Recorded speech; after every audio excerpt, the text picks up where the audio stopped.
Hello, good morning, जय हिंद। 28 मार्च का current affairs देखेंगे।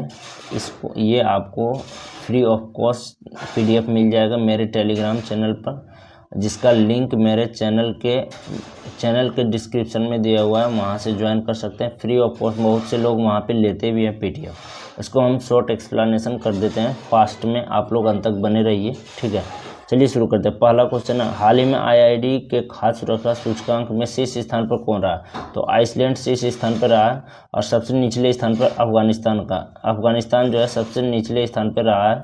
और जबकि आइसलैंड का स्कोर रहा 9.26 आउट ऑफ 10, अफगानिस्तान का स्कोर रहा 3.31 आउट ऑफ 10। सबसे ज़्यादा जो गिरावट देखने आई है इसमें जो है खाद्य सुरक्षा में, वो अमेरिका की देखने आई है। अमेरिका में जो है खाद्य सुरक्षा में काफ़ी गिरावट आई है। या आप पूछेंगे कि भारत का क्या स्कोर रहा है, तो इंडिया का स्कोर जो है दो स्कोर इसका जो है पब्लिश किया गया इस इंडेक्स के द्वारा।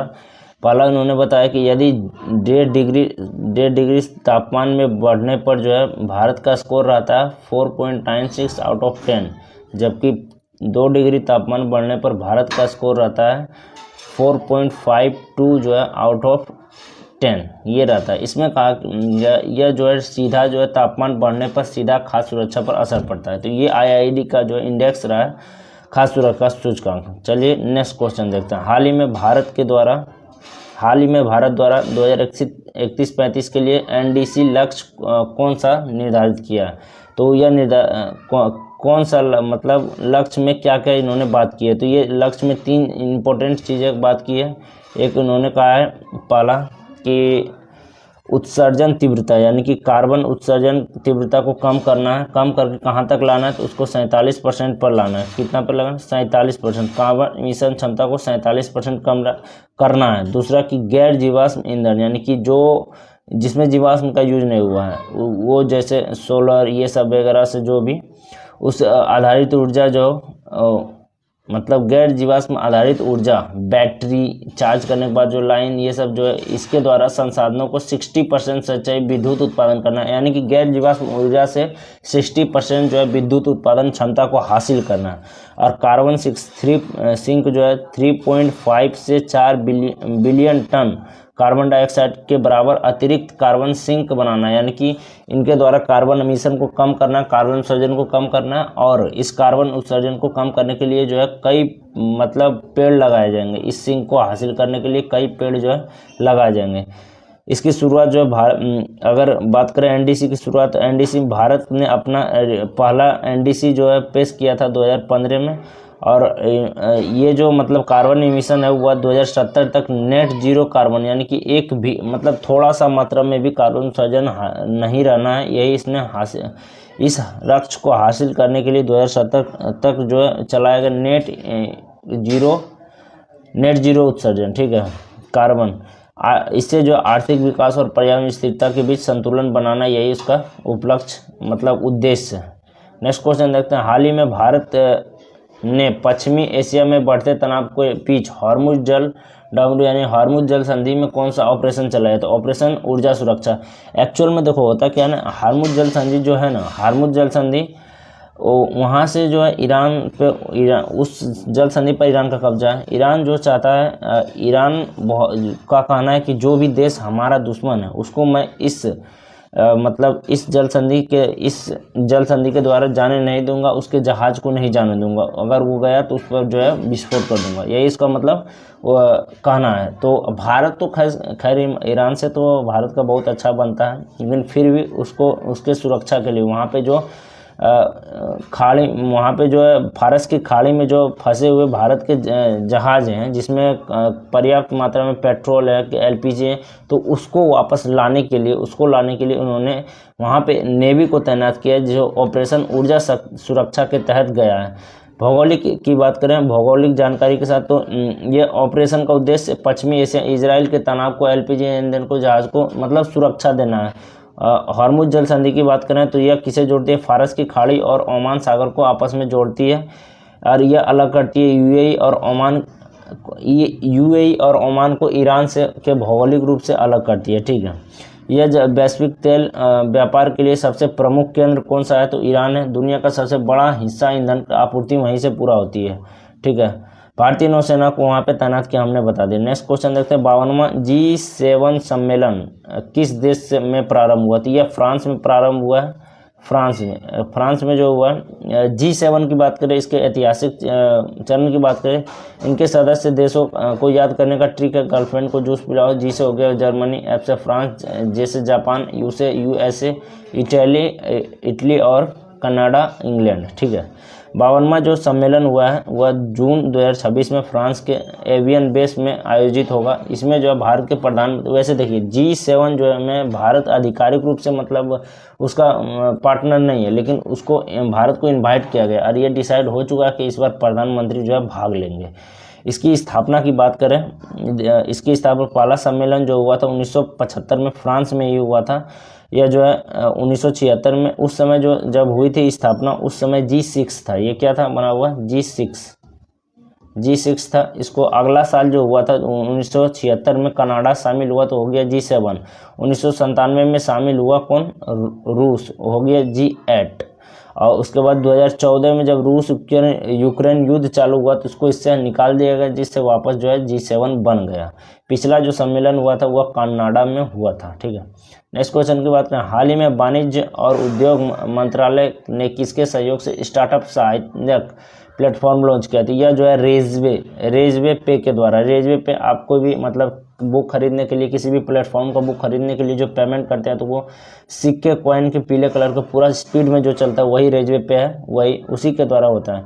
इस स्टार्टअप में जो सहायता देगा वह वाणिज्य और उद्योग मंत्रालय प्लस रेजवे पे दोनों मिलकर जो है इस स्टार्टअप को सहायता देगी। ठीक है, स्टार्टअप जो है इकोसिस्टम को मजबूती देना, इसका उद्देश्य है नवाचार को बढ़ावा देना। इसमें जो सहायक हैं वह केंद्रीय मंत्री पीयूष गोयल ने इसको लॉन्च किया। अतिरिक्त जानकारी की बात करें, एक और पोर्टल लॉन्च हुआ है, गृह सुगम पोर्टल।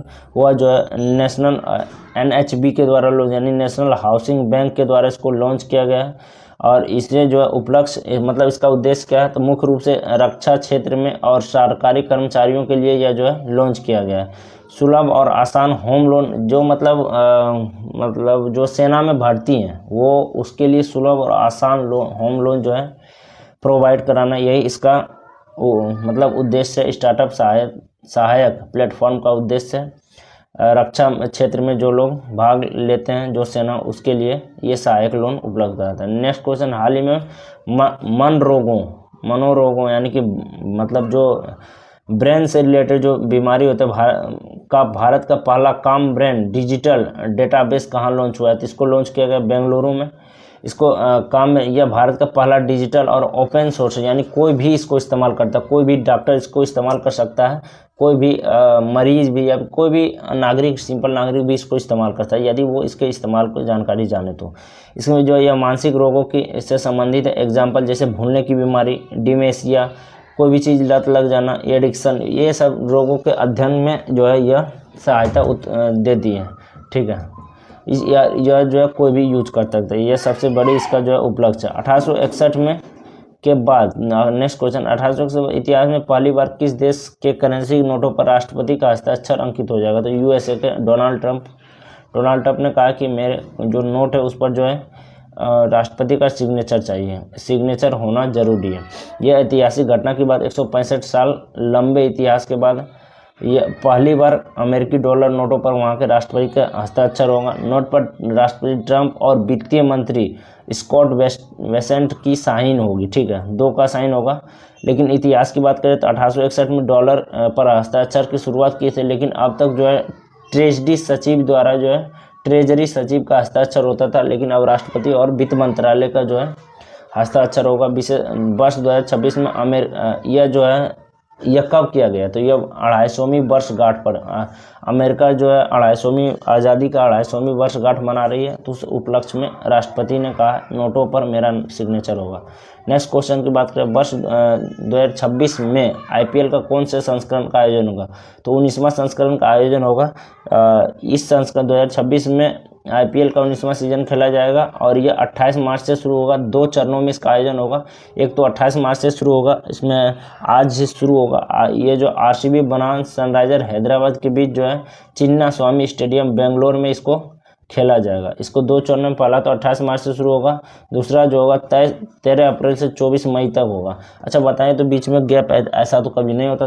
तो वेस्ट बंगाल में जो है, वेस्ट बंगाल में जो चुनाव है, ठीक है, विधानसभा का चुनाव है, तो इसीलिए वहाँ पे ये वहाँ इसलिए वहाँ नहीं हो पाएंगे, तो इसलिए इसको जो है 2 चरणों में कराया जाएगा। 10 टीमें इसमें हिस्सा लेंगी। पहला IPL होगा 2008 में, इसमें राजस्थान रॉयल्स जीता था, कप्तान था शेन वॉर्न, और सर्वाधिक विजेता CSK और MI 5-5 बार दोनों जीत चुकी है। इस बार कौन जीतेगा आप लोग कमेंट जरूर करें।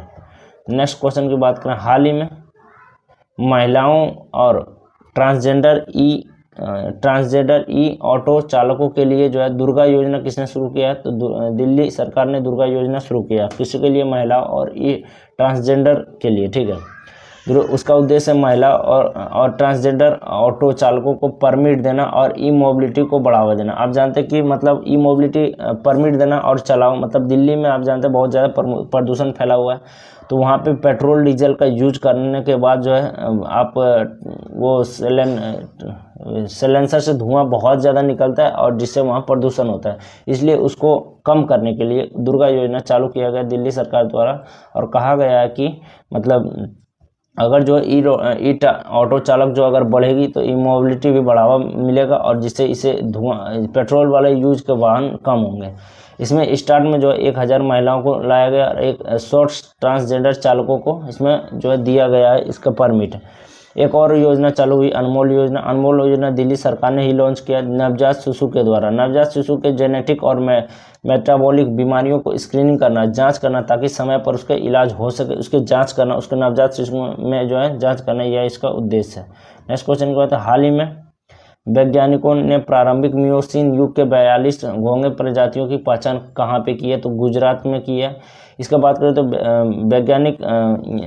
वैज्ञानिकों ने गुजरात के द्वारका बेसिन में जीवाश्म मिले हैं, या जो है गुजरात के द्वारका बेसिन में जो है जीवाश्म मिले 42 घोंघे प्रजाति इसमें पहचान की गई। ये प्रजातियां जो है मियोसीन युग के हैं। कहाँ पे? मियोसीन, जो लगभग 23 मिलियन से 5 मिलियन वर्ष पूर्व के हैं। यह खोज प्राचीन समुद्री परिस्थिति तंत्र को समझने के लिए किया गया, यानी कि उस जो परिस्थिति तंत्र है उसको समझने के लिए यह इसको किया गया। द्वारका भारत के 4 धामों में से एक है। 4 धाम, एक बद्रीनाथ, जगन्नाथ, रामेश्वर और द्वारका, ये 4 धाम है, जिसमें से एक जो है द्वारका है, ठीक है। लर्न टॉप नीचे हमने टाइप करवा दिया। और कैसा लगा वीडियो ज़रूर बताएं और टेलीग्राम ज्वाइन कर लें। Thanks for watching.